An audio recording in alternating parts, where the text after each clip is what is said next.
बिस्मिल्लाहिर्रहमानिर्रहीम। तुमसे पाकिस्तान में खुशामदीद। मैं हूँ साजिद हुसैन। मजबूत मुस्तहकम पाकिस्तान पर हम बात करते हैं। हम बात करते हैं कैसे मुल्क मिल्लत की तामीर और तरक्की में हमने अपना किरदार अदा करना है। क्या इलेक्शन के बाद पाकिस्तान में सियासी इस्तेहकाम आएगा?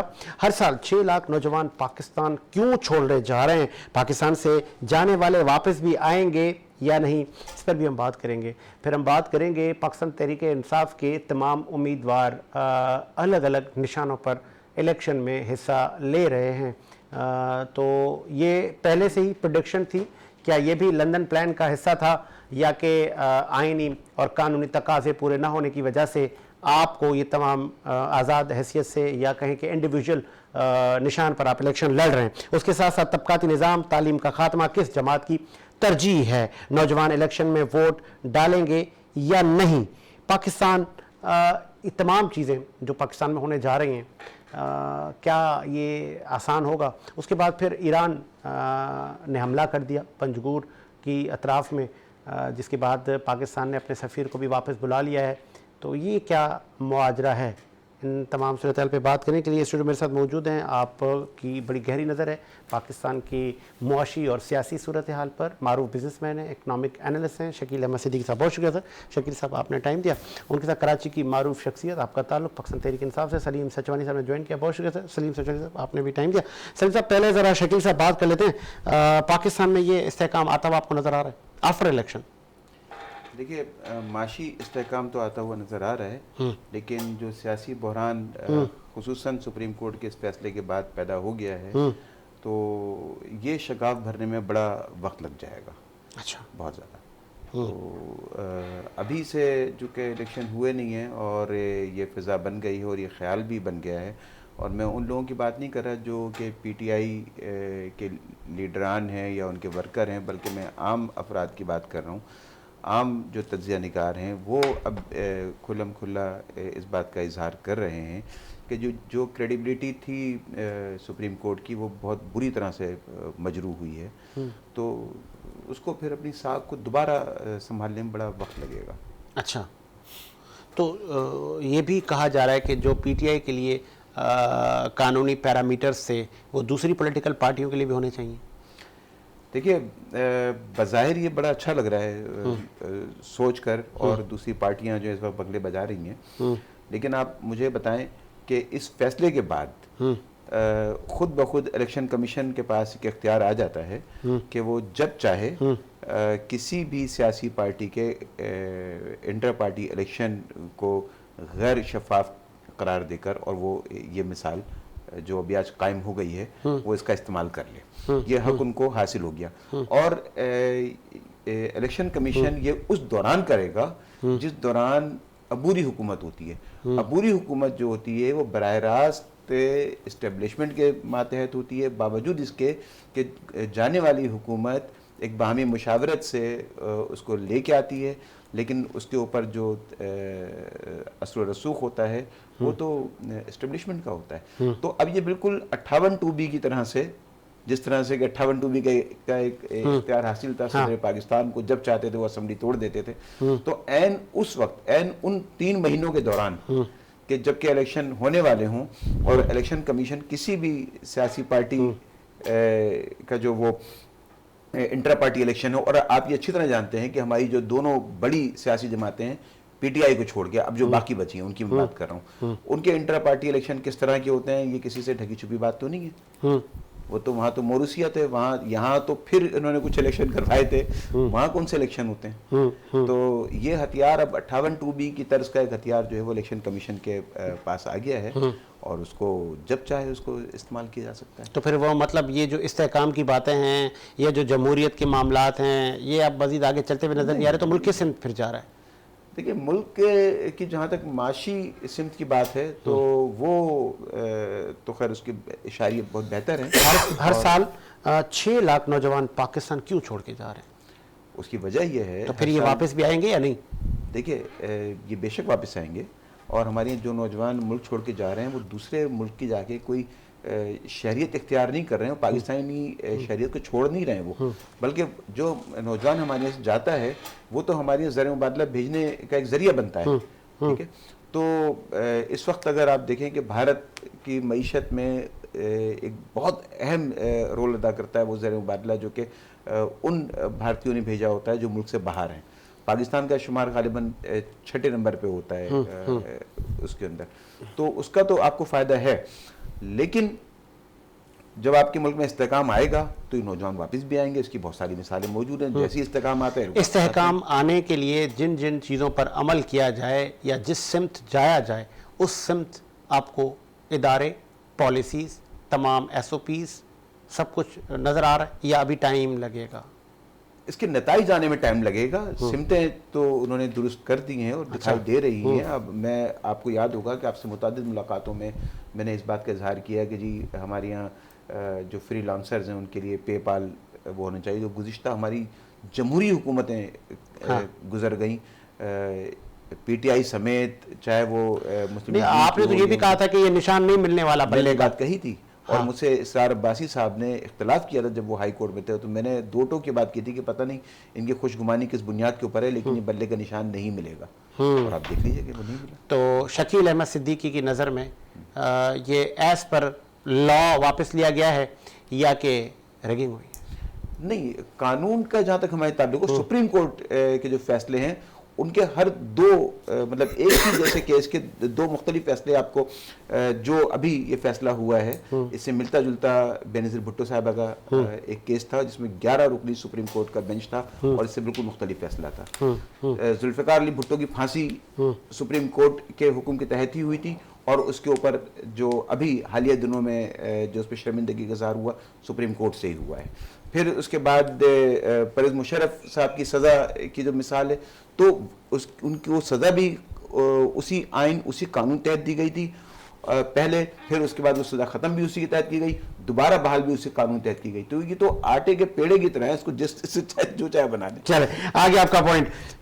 सलीम सचौरी साहब से भी पूछ रहे। सलीम साहब, वो एक गाना था, ये क्या हुआ, कैसे हुआ, कब हुआ, कुछ ऐसा ही मिलता जुलता मामलात हैं PTI के साथ कि बल्ला तो मिला नहीं, सारे इंडिविजुअल हो गए। और फिर निशानात जो इलेक्शन कमीशन ने दिए हैं, मैं देख रहा था, किसी को गाजर, किसी को बैंगन, किसी को रैकेट। फिर आम आदमी जिसको पता था कि PTI का निशान बल्ले का निशान, अब उसको कैसे पता कि फलां सलीम सचौनी का निशान कौन सा है? फिर वो जब ढूंढे, फिर वो अपने अहले मोहल्ला में आपकी चौकिंग देखे, ये कैसे होगा आपका वोट बैंक? आपको लगता है कि अब भी जीत की उम्मीद बाकी है? देखिए, ये गैर आईनी हुकूमत है। अच्छा, गैर कानूनी हुकूमत है जो इस वक्त चल रही है। और सुप्रीम कोर्ट एक पाकिस्तान का मोतबर इदारा है, मगर जस्टिस फाइज इज़ा साहब ने जस्टिस मुनीर का रिकॉर्ड भी तोड़ दिया है। अच्छा।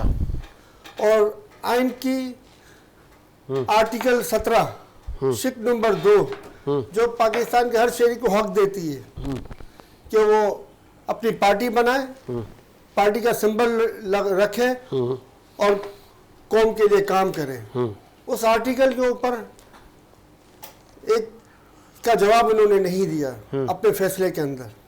क्यों नहीं दिया इस आर्टिकल का जवाब, जिसको बार बार इनको बताया जा रहा था कि भाई आर्टिकल के तहत हक हासिल है हर पार्टी को कि वो अपना सिंबल रखे, अपनी पार्टी रखे, न लड़े इलेक्शन। और दूसरा ANP के साथ में जिन्होंने इंटर पार्टी इलेक्शन ही नहीं कराए थे, उनको 20,000 रुपया जुर्माना देके इलेक्शन का सिंबल दे दिया।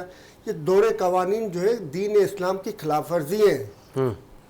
ये दीन इस्लाम की खिलाफ वर्जी है। ये अगर आप किसी आलिम दीन से पूछेंगे तो उसको दियारा इस्लाम से खारिज करके कहेगा दोबारा कलमा पढ़ो तुम।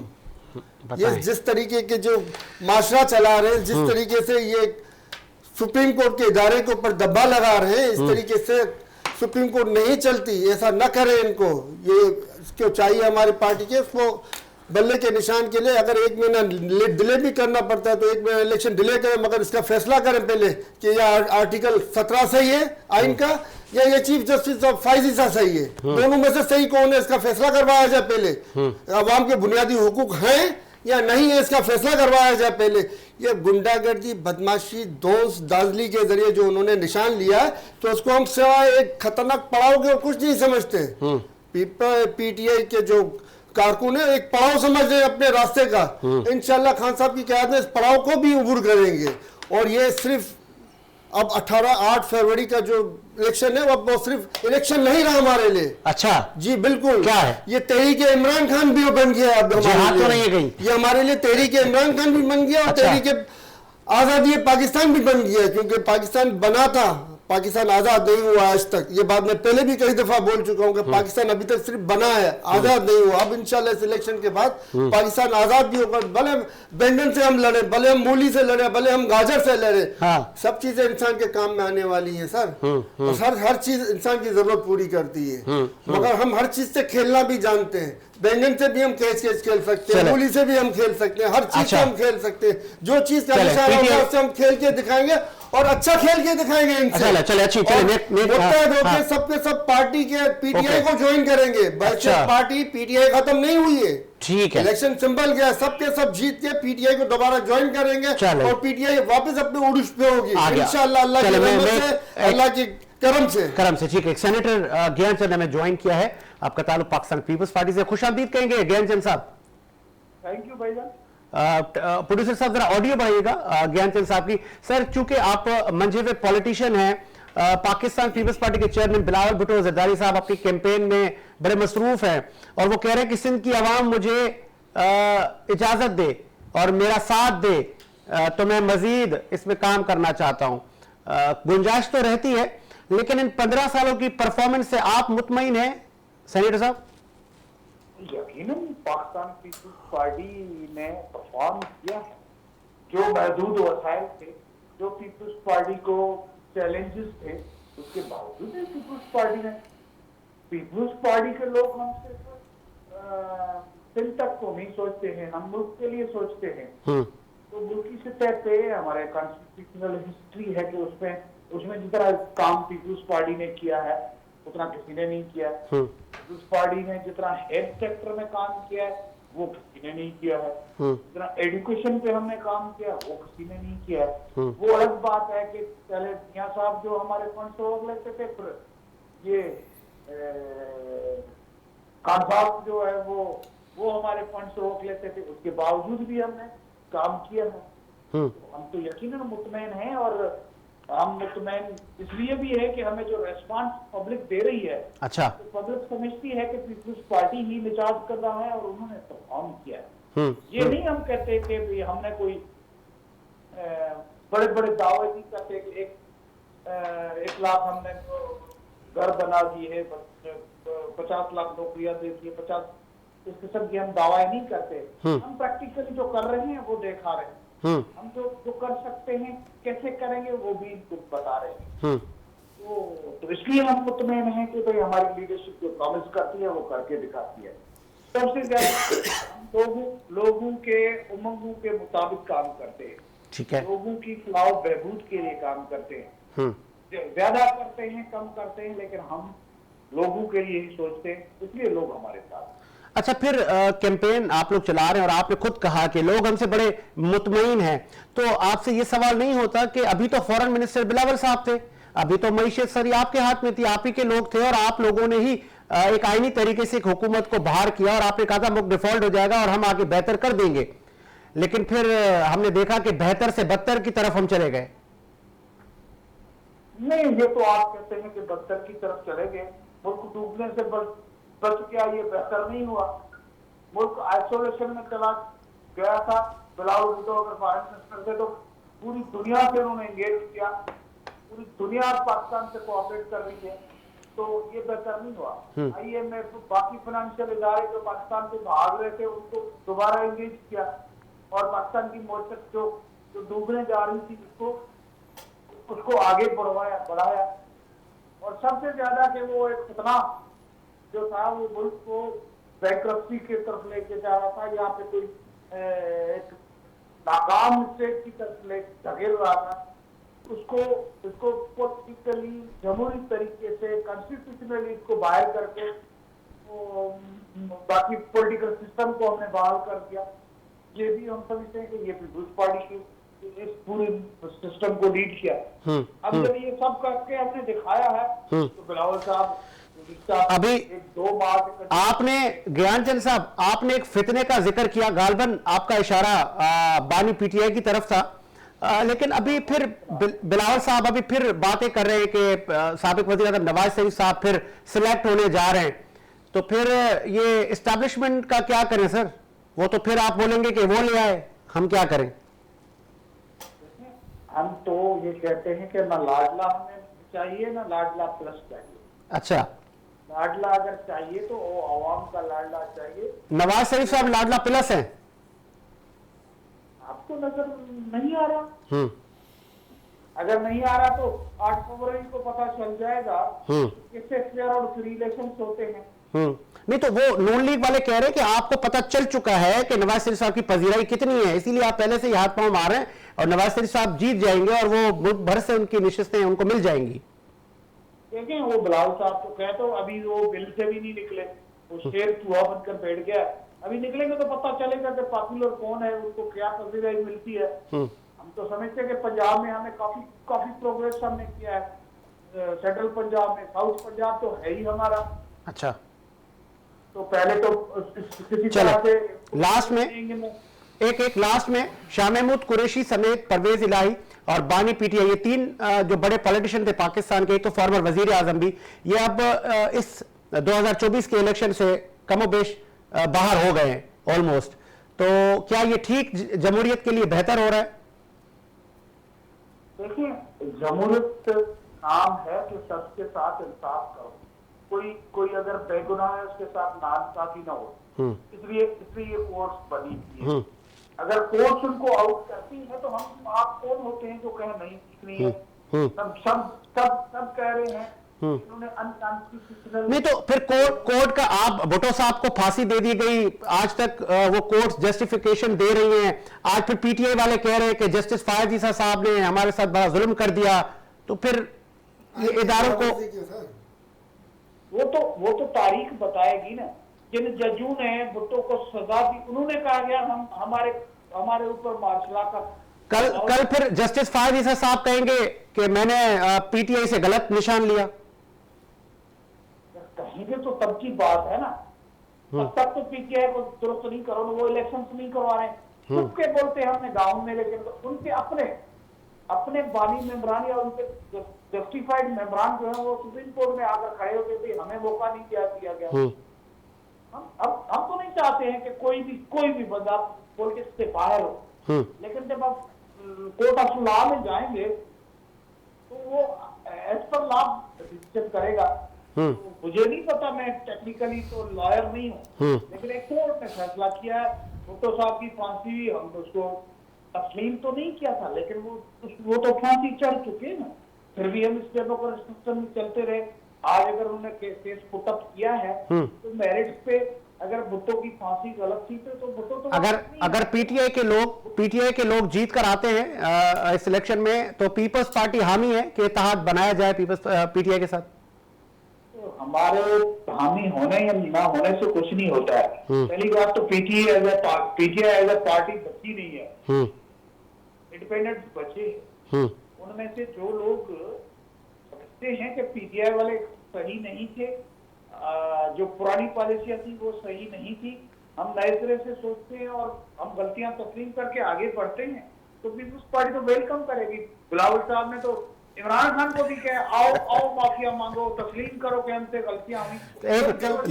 सेनेटर साहब आप लाइन पर है ना, सेनेटर साहब आप लाइन पर है सर, तस्लीम करें, पीटीआई के साथ बैठे की बात कर रहे हैं, पहले ये तो बताइए कौन सी गलती की पीटीआई ने जो ये बात कर रहे हैं कि पीटीआई आए मुल्क की तामीर और तरक्की करते हैं ना, गलती पहले बताया, मैं हर गलती का जवाब देता हूँ उनकी।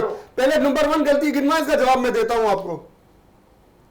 मैं जवाब सुनने के लिए तैयार हूँ। आप तो सवाल करें ना, आपने इल्जाम लगाया हम पर गलतियों का कि हमने गलतियां की हैं, आप बताइए गलती क्यों, गलती का मैं आपको जवाब देता हूँ कि कौन सी गलती है। आप इल्जाम ना लगाए सर, इल्जाम ना लगाइए आप, जब इल्जाम लगा तो बताएं कौन सी गलती, हर गलती का ठंडे हो जाए, मैं पूछ रहा हूँ। जी ज्ञान संत कंटिन्यू करें। देखिए, आप हमला करते हैं जीएसक्यू पे सर, अभी आवाज कह रहे हैं, मैं आपको 9 मई की बता दूं, आपको उनको कंप्लीट करें, 9 मई का जवाब दे दो। उन्होंने गलती नंबर 1 बताई है ना 9 मई, तो उसका जवाब देने दो। जाओ अडियाला जेल। सर आप मेरे को 9 मई का जवाब देने देना, पहले वो कर ले। आपने 9 मई की बात की तो 9 मई का जवाब लेना, जो भी चाहे वो कर लो। मैं अपनी बात कर रहा हूँ, तुम्हारा मौक़िफ़ नहीं सुनूंगा भाई मेरे भाई। तो फिर मेरे पर इल्जाम भी ना लगाओ। ठीक है, पहले उनको मेरे पर इल्जाम भी नहीं लगाओ। मेरे पर इल्जाम भी लगाया तो भी इल्जाम नहीं, अगर मैं इल्जाम लगाऊंगा बताऊंगा भी सही आपको कि भाई ये इल्जाम है आपका, ऐसे और उसका जवाब दो। और तुम जब आपने जवाब सुनने की हिम्मत नहीं तो फिर चुप करें। ठीक है, सब इल्जाम ना लगाया। मेरी बात में बीच में तुम पड़े हो मेरे भाई। मैं इल्जाम क्यों नहीं लगाया? मैं क्यों नहीं पढ़ूंगा बीच में? चुप रहो तुम, नहीं लगाओ इल्जाम। जब हमारी पार्टी पर इल्जाम लगाया तो बोलोगे, जब हमारी पार्टी पर इल्जाम लगाया तो बोलोगे, तामीर पर इल्जाम नहीं लगाओ। उनका बोल लेंगे फिर इल्जाम नहीं लगाए, इल्जाम लगाओ तो जवाब दें। आपको मैं हक दूंगा जवाब देने का, आपको दूंगा मैं। सर आप कंप्लीट करें, तब उनको आप बेंटर ना करें, आप फिर अब दिएगा जवाब। जी सर। देखो मैं ये नहीं कह रहा हूँ, इनको अगर इल्जाम नहीं है कह देंगे जीएसक्यू पे हमला करना सही बात थी, कह देना।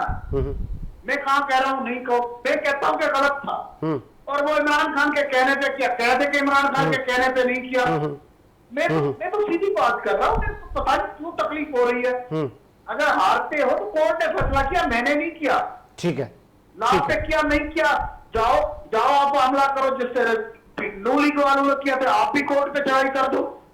मुझे क्या, हम डेमोक्रेट लोग हैं, हम बात करते हैं, बात सुनते हैं। इनकी तरह जो है ना ये बाजू नहीं खड़े करते, हम तोती तो करके दिखाते एहतजाज।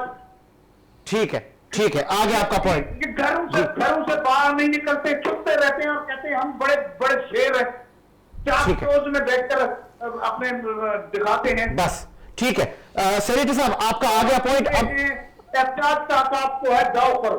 ठीक है, ठीक है, आपका आ गया पॉइंट। बहुत शुक्रिया सर, आपके कीमती वक्त का। सेनेटर हमारे साथ ज्वाइन ज्ञानचंद साहब, बहुत शुक्रिया सर। अब आपको मौका है, अब आप खुल के जवाब दें अपना। आप पे जो इल्जाम लगे हैं, जो उनको आपके लिए शिकवे थे, अब आप दें। सर जीएचक्यू का इदारा क्यों बनाया गया? मुल्क व कौम की हिफाजत के लिए बनाया गया। खवातीन और दीगर मर्दों, औरतों और बुजुर्गों की इज्जत के लिए बनाया गया है। अगर उसके ऊपर ही नहीं, किसी भी इदारे के ऊपर, किसी भी शख्स के ऊपर, किसी भी बस के ऊपर, किसी भी मोटरसाइकिल के ऊपर कोई पत्थर भी मारता है तो वो गैर कानूनी है, गैर आईनी है, उसके ऊपर कार्रवाई होनी चाहिए।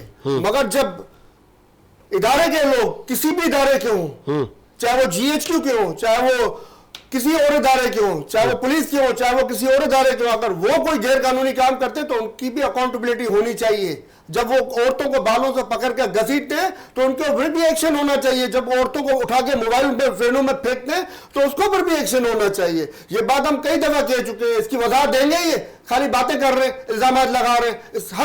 हर गलत काम करने वालों को सजा मिलनी चाहिए। और अभी तक जुडिशियल इंक्वायरी के जो खान साहब ने अपील की थी, क्यों उसके ऊपर जुडिशियल इंक्वायरी नहीं कराई जा रही? क्योंकि आस्तीन में यही नून लीग वाले और यही इनके हिमायती मुलविस है इसके अंदर में, जिन्होंने अपने लोगों के जरिए कार्रवाई करा के इल्जाम पीटीआई के ऊपर डाला है।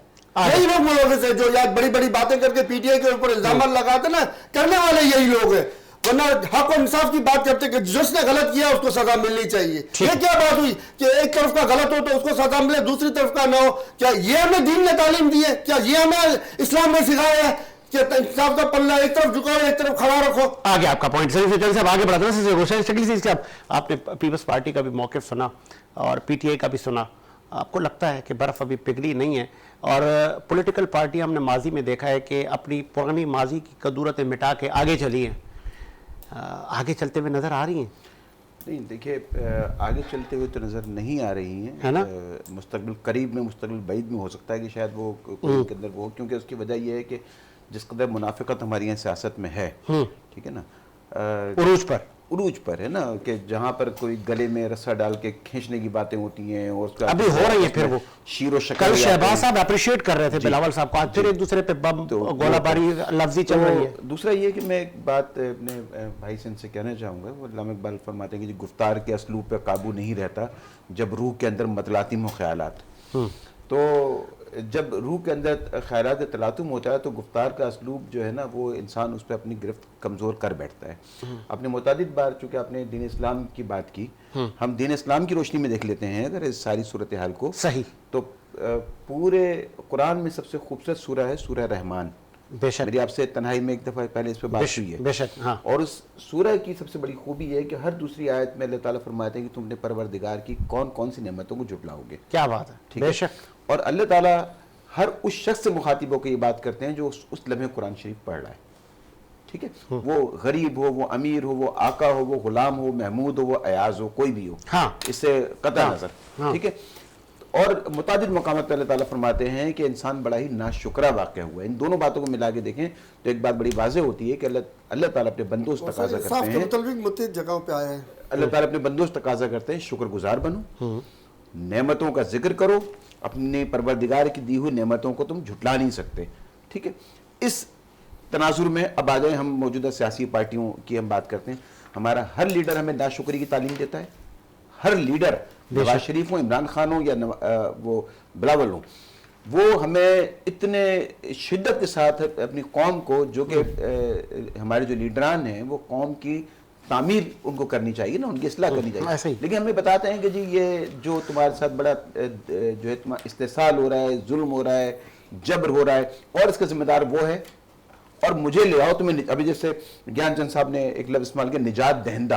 अब आप मुझे बताइए जरा कि वो निजात दहिंदा इस्तेमाल करते हैं, वो राना सनाउल्लाह साहब कहते हैं जी हद से बड़ा जो है सवाब का काम नवाज शरीफ की जो उनका इस्तकबाल करना है। इसी किस्म के मिलते जुलते ख्यालात कभी माजी में बानी MQM के लिए हुआ करते थे कि हम अल्ताफ हुसैन की बंदगी करते हैं, दीवारों पे लिखे हुए नारे होते थे। हाँ। तो आज भी सूरत हाल उससे मुख्तलिफ नहीं है। अच्छा, मैं ये समझता हूँ कि अपने लहजे को आप काबू में रखें और दीन इस्लाम को एक तरफ रखें। क्या बानी PTI जी का ग्रेड अपग्रेड हो गया है, उस लेवल तक पहुंच चुके हैं जहां पे बानी MQM थे?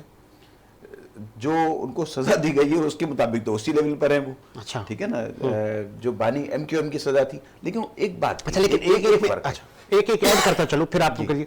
स्लोली ग्रेजुअली अगर आप एक साल में जाएं तो आहिस्ता आहिस्ता नाम पे पाबंदी आई, फिर तस्वीर पे आई, फिर पार्टी भी गई, फिर निशान भी गया, ये ऐसा ऐसा बिखरता हुआ ये सिलसिला चल चुका था 6 माह पहले, जिसको अक्सर PTI के लोग कह रहे थे ये सब लंदन प्लान का हिस्सा था। क्या PTI की तकदीर लिखने वालों ने पहले लिख दी थी, या कि इन्होंने अपने पैर पे खुद कुल्हाड़ी मारी और मौका देते गए? नहीं, इनकी संगीन गलतियां हैं। अच्छा, इन्होंने सामने वाले को अभी आज क्रिकेट का मैच हो रहा था तो पता चला जी वो तीसरा जो T20 था वो भी आप न्यूजीलैंड से हार गए, और वो तबसरा करने वाले कह रहे थे कि जी हर दफ़ा जब टॉस जीतने के बाद आप यही फैसला करेंगे कि हमने बॉलिंग करनी है, तो नतीजा भी हर दफ़ा वही निकलेगा। तो बात यह है कि आप जब हवाओं का रुख देख रहे हैं, आपको नज़र आ रहा है, तो आप मुतादिद बार एक ही जैसी गलतियाँ कर रहे हैं। लाहौर हाई कोर्ट चले गए, लाहौर हाई कोर्ट में भी केस ज़ेर समाअत पेशावर हाई कोर्ट चले गए, पेशावर हाई कोर्ट में ये फैसला भी आया नहीं, अब सुप्रीम कोर्ट चले गए, ठीक है। तो इस तरह इलेक्शन कमीशन गया था, इलेक्शन कमीशन गया था। तो खैर वो यके बाद दीगरे जो मुतादिद गलतियां हैं उसका वो आपने उनको मौका दिया कि वो उस पर चौके छक्के मारे, सो उन्होंने किया, उसका उन्होंने पूरा फायदा उठाया जो उनके मतलब ख्वाहिश थी। तो लेकिन हाँ एक चीज़ है, आपको याद होगा कि जब MQM की मकबूलियत जो है ना वो बहुत ही ऊपर थी, तो इसी किस्म के हालात उनके साथ थे, उनके पास निशान नहीं था। हाँ, तो कहीं पे ताला मिला था, कहीं पतंग मिली थी, और ये वही दौर था। फिर उनको अपने जो उम्मीदवार थे उनकी शनाख्त के लिए उन्होंने लफ्ज़ हक परस्त का इस्तेमाल किया था पहली मरतबा। जबरदस्त, ठीक है कि लोग इस लफ्ज़ से पहचान लें कि जिसके साथ हक परस्त का लफ्ज़ वो हमारा कैंडिडेट, वो हमारा कैंडिडेट हो। तो अगर तो PTI की मकबूलियत PTI समझती है कि उसी सतह पर है, तो ऐसे ही कोई लफ्ज़ ढूंढ लें, उनका इंतखाबी निशान बन जाएगा, फिर चाहे बैंगन हो चाहे लौकी हो। जी, अब एग्री करते हैं कि वो कैसे लोग कैसे पहचानेंगे? प्लान C यही है, प्लान C से पहचानेंगे लोग। अच्छा जी बिल्कुल, लोगों तो आपको पता है कि लेकिन चेयरमैन तो कहते हैं प्लान C बताना नहीं है। मैंने क्या किया, प्लान C यही होगा। अच्छा, हाँ, हो सकता है कोई दूसरा हो प्लान C, ये जरूरी नहीं है, तो मैं अपना अंदाजा एक बता रहा हूँ आपको। मगर जिस तरीके से आपको गैर आइनी, मैंने आपको आइन की शिक बताई कि 17 के शिक 2 के तहत जिस गैर आइनी तरीके से निशान लिया गया है वो बनता ही नहीं है। और पलड़े जो है वो एक मुल्क में 2 कवानीन किस तरह चल रहे हैं कि PTI के लिए कवानीन अलग है और दीगर जमातों के लिए कवानीन अलग है। एक मुल्क में 2 कवानीन किस तरह चल सकते हैं, मुझे बताएं। क्या ये कौन सा कानून, कौन सा आइन, कौन सा दीन इस चीज़ की इजाज़त देता है कि एक मुल्क में 2 कवानीन चलाए जाए, एक तबका फ़िक्र के लिए अलग हो और दूसरा तबका फ़िक्र के लिए अलग हो? ये तो सरासर जो है ना वो उसको मलूकियत कहेंगे और मार्शल्ला कहेंगे कि जिसको जो मर्जी में कर दिया, जिसको मर्जी में जेल में डाल दिया, जिसको मर्जी में लटका दिया, जिसको मर्जी में कोड़े मार दिए और जिसको मर्जी में आया बंद कर दिया। और जिसको मर्जी में आया उसके कागजात बहाल कर दिए, जिसके मर्जी में आया कागजात मुस्तरद कर दिए, जिसको मर्जी में आया जो निशान दिया। ऐसे यही हो रहा है। अच्छा। मलूकियत छाई हुई है मुल्क के ऊपर, और मलूकियत से निकलने के लिए जो है वो पीटीआई के कारकुन मुत्तहद हैं। और जो गलतियां हुई होंगी, गलतियां ऐसे नहीं, इंसान है, अगर इंसान गलतियां नहीं करेंगे तो कौन करेगा। अच्छा चलें, वो मेरी स्टोरी ये नहीं थी। कारकुन जो अपने आज के जोर और प्रोग्राम में बाजू से, अवाम के ताउन से इन तमाम गलतियों को फलांगते हुए आगे बढ़ेंगे और पीटीआई को 8 फरवरी को तहरीक इमरान खान की हैसियत से लेंगे और इंशाल्लाह आप देखेंगे कि खान साहब को बाहर निकालने में 8 फरवरी का जो इलेक्शन है अहम किरदार अदा करेगा, क्योंकि ताकत पीटीआई के पास होगी। तो जिस बदमाशी और गुंडागर्दी से जो उन्होंने मुतअद्दिद जाली केसेस बनाए हुए हैं वो भी इसी तरीके से खत्म होंगे जिस तरीके से बने हैं। मेरी स्टोरी आज के शो में ये नहीं थी। और बनाने लेकिन वालों के ऊपर चूंकि- भी कानून के तहत इंशाल्लाह कार्रवाइयां भी होंगी। चूंकि सलीम सेचवानी जो मेरे सामने बैठे हैं, जिनका ताल्लुक पाकिस्तान तहरीक इंसाफ से है, वो कमोबेश एक साल में मुतादिद टीवी शोज़ में हमारे चैनल पे भी आ चुके हैं। सलीम सेचवानी साहब, पार्टियों में जमहूरियत नहीं है, पार्टियों में मोरूसियत है, अक्सर ही हम राग आलापते और सुनते हुए देखते हैं। मेरा सवाल ये नहीं है, अब आ जाते ना इंडिविजुअली। सलीम सेचवानी साहब को टिकट नहीं मिला और सलीम सेचवानी जैसे हज़ारों लाखों लोग होंगे जिनके ऊपर इलेक्शन में होते हैं, सुन रहे ना, जिनके ऊपर मिलता है, हजारों को मिलता है, जिनके ऊपर फिर ना अहल ना तजुर्बेकार पैराशूटर्स मुसल्लत किए जाते हैं। फिर पार्टी उनको हिदायत देती है कि आपने इनकी इलेक्शन मुहिम भी चलानी है। फिर वो साहब जो कि एलिजिबल था, जिसने मारें खाई थी, कुर्बानियां दी थी, भाई भतीजे शहीद करवाए थे, वो उसके झंडे लेके उसके फोटो लगवाने में अपना किरदार अदा करता है। ये गुलामी नहीं है सर? अगर कहीं पे इस तरह होता है तो वो गलत है, और ज्यादतियां जहां तक ताल्लुक है वो हर पार्टी में थोड़ी बहुत होती है, मगर इस वक्त पीटीआई की पोजीशन डिफरेंट आप है। हलीम आदिल साहब की कैंपेन चलाएंगे? पीटीआई की पोजीशन इस वक्त हम अलीम आदिल शेख साहब हो या अलीम आदिल शेख साहब हो या कोई और शेख साहब हो, इस वक्त सिर्फ पीटीआई का झंडा इमरान खान है। फैसले कौन कर रहा है पीटीआई के? फैसले किसी ने भी किए हो, गलत किए हैं या सही किए, हम इसके ऊपर अब पार्टी का कारकुन ने बहस करना छोड़ आपकी दिया। पार्टी ने अकरवा परवरी से काम लिया। पार्टी ने इस बात के ऊपर, पार्टी कारकुनों ने और जिनको टिकटें नहीं मिली ने इस बात के ऊपर कांटा लगा दिया कि इस बात पे बहस नहीं करनी। फिर क्या करना है? जो खड़ा हुआ है पीटीआई की उसका तरफ साथ देना से, है। उसका साथ देना है, उसको जितवाना है, उसको सीट पे लाना है और पार्टी की गवर्नमेंट बनवानी है। उसके बाद में इनसे पूछेंगे आपने क्या किया था और क्या नहीं किया था। उसके बाद वो आपको हम मिलने इनसे का टाइम पूछेंगे। देंगे, उसके बाद आप उनको ऐवानों में जाके उसका मिलने का टाइम देंगे। इलेक्शन एक नहीं है, इसके बाद और भी इलेक्शन आएंगे जी। तो गुलामी पर इलेक्शन गुलामी, होगी। मतलब गुलामी साहब पर आप गुलामी, इंतजार अगर करते गुलामी रहेंगे पर आप लोग। गुलामी होती तो इमरान खान के बाद इमरान खान का बेटा होता या इमरान खान का भाई होता या इमरान खान की बहन होती, वो आके मसनद संभाल रही होती। हालांकि जो फैसला हुआ है वो हक के रायदही से हुआ है। गौहर साहब को एलानिया हक के रायदही से लाया गया है। और ये जो ऐसे अकबर साहब जो बात कर रहे हैं कि मेरे को मौका नहीं थी, इनको तो पार्टी से निकाले हुए भी कई साल हो चुके हैं और ये पार्टी के ऊपर दो किसी एजेंडा मुकदमा पे कर काम चुके करते हैं हैं। सर। वो चलें। पार्टी के ऊपर 2 मुकदमा कायम कर चुके हैं। हाँ। और आप बताएं, ऐसे लोगों की अपील सुन के आप फैसले कर रहे हो, तो मैं यहाँ पे अपने पीटीआई के वकला से अपील करूंगा कि इन्होंने क्यों केस नहीं किया अपनी मुखालिफ पार्टियों के ऊपर कि इनके इंट्रा पार्टी इलेक्शन को भी जरा कोर्टों के सामने लाया जाए। उन्होंने क्यों केस नहीं किया इनके ऊपर, क्योंकि पीपल्स पार्टी के ऊपर इनको भी मुस्लिम लीग नून के ऊपर इनको भी दीगर पार्टियों के ऊपर मुकदमा कायम करने थे कि भाई दिखाओ तुम अपने इंट्रा पार्टी इलेक्शन, तुम लोग बोगस इंट्रा पार्टी इलेक्शन किए, तुम्हारा हक नहीं बनता इलेक्शन लड़ने का। तो जब हमारे ऊपर इस तरह के मुकदमा हो रहे तो काउंटर मुकदमा हमें भी इनके ऊपर करने चाहिए। और क्यों नहीं हुए इसके भी हम बातचीत करेंगे, मगर इलेक्शन के बाद। इलेक्शन के बाद। इलेक्शन लेकिन के सर बाद। यही सवाल आपसे बड़ा कीमती सवाल है। मैंने पर्सनली बहुत सारे हल्के विजिट किए हैं।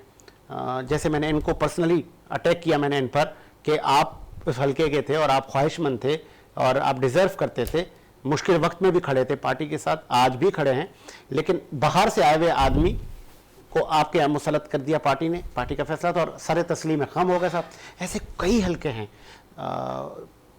भाई मरवाए हुए लोगों ने, लेकिन वो भाई 15 साल से मुंतज़र है कि मुझे टिकट मिलेगा, इस बार मुझे मिलेगा। लेकिन उसको ये हिदायत दी जाती है, ये शकील साहब हैं, आपने इनकी वर्किंग करनी है जाएं, और वो साहब फिर वर्किंग करने में लग जाते हैं। ये क्या है? देखिए, मुझे एक तो सलीम सेचवानी साहब की ये मंतक समझ में नहीं आई कि अगर इमरान खान का कोई बेटा या उसकी बहन अगर वो होगी तो हम इसको ज़हनी गुलामी समझेंगे। तो ये मुझे नहीं समझ में आई बात।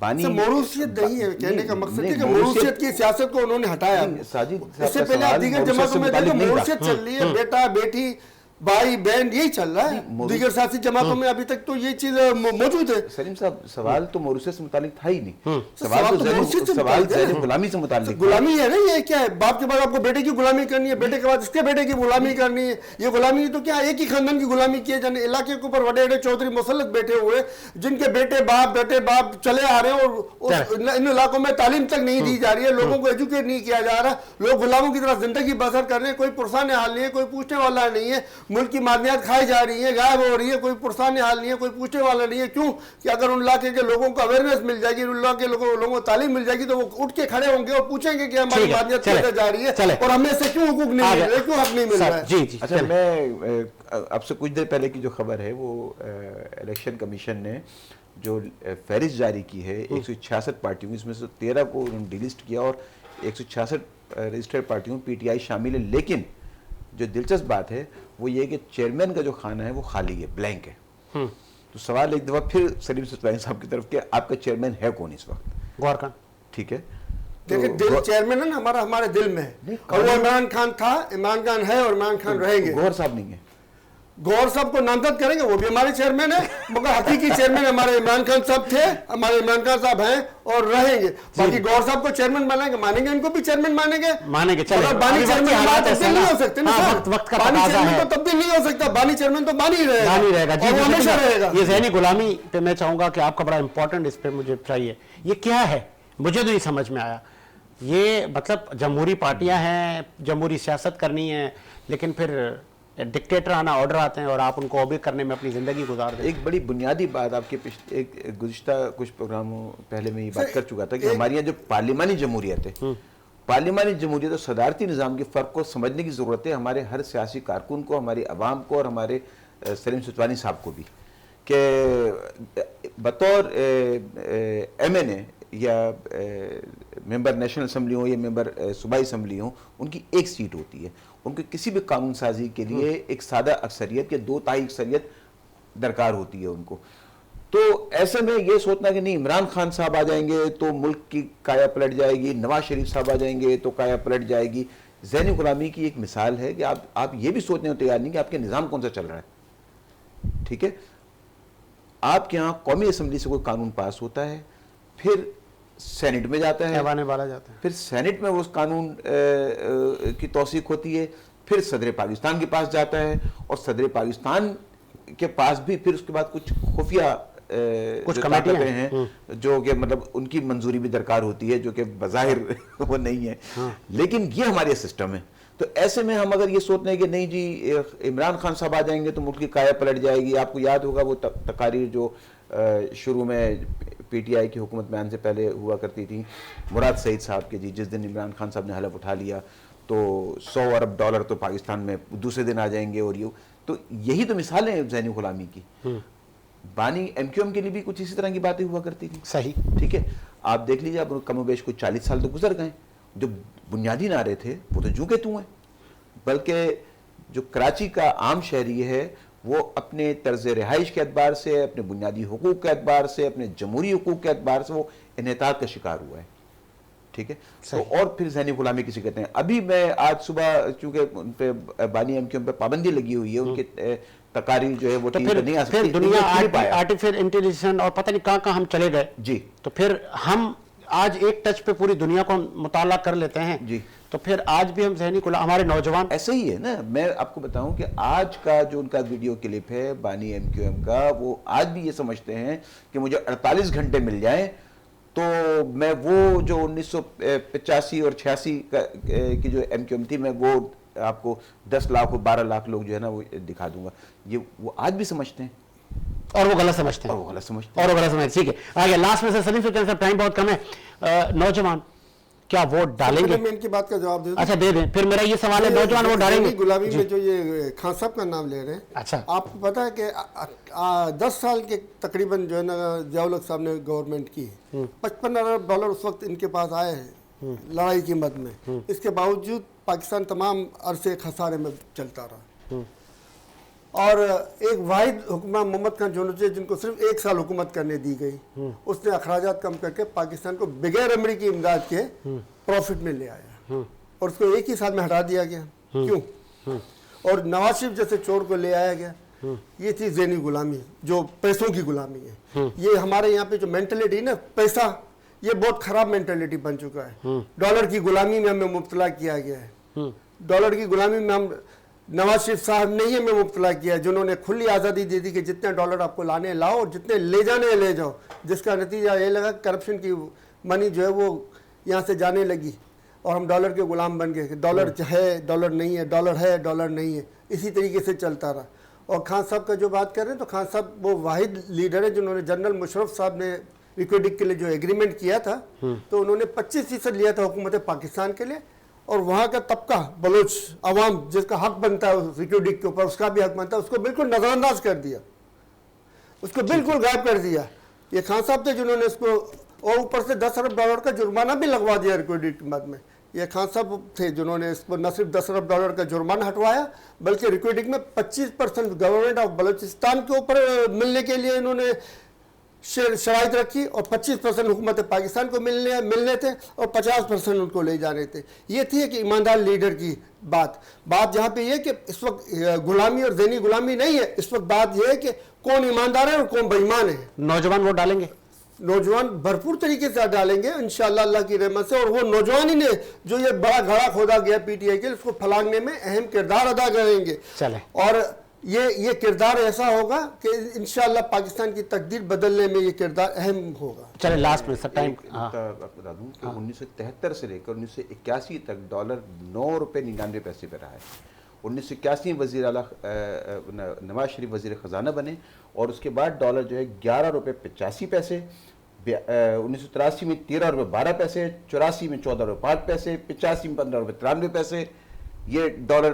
उसके बाद जो है जब से जमहूरी हुकूमतें पीपुल्स पार्टी और इनकी, तो सर यही तो मैं कह रहा हूँ, ये जो कानून बनाया था 92 के अंदर में, जिसने आज़ादी दी कि ले जाओ जितना डॉलर ले जाना ले जाओ, तो सारी करप्शन की मनी डॉलरों की सूरत में यहाँ से जा रही है। आज तक पाकिस्तान और यूएई के अलावा दुनिया में कोई मुल्क ऐसा नहीं है जहाँ पे आप जाके डॉलर आज़ादी से खरीद सकते हो। पाकिस्तान के कोई बिलियनर है, पाकिस्तान का कोई अमीर तरीन मुल्क, पाकिस्तान तो वो गरीब मुल्क है जिसकी माध्यम भी चोर लेके जा रहे हो, आवाम को कुछ नहीं मिल रहा है। चले जी, उम्मीद के साथ मेरा शाहबाद रहे, साजिद हुसैन को इजाजत दीजिए। मुलाकात होगी नए प्रोग्राम के साथ। अल्लाह हाफिज़।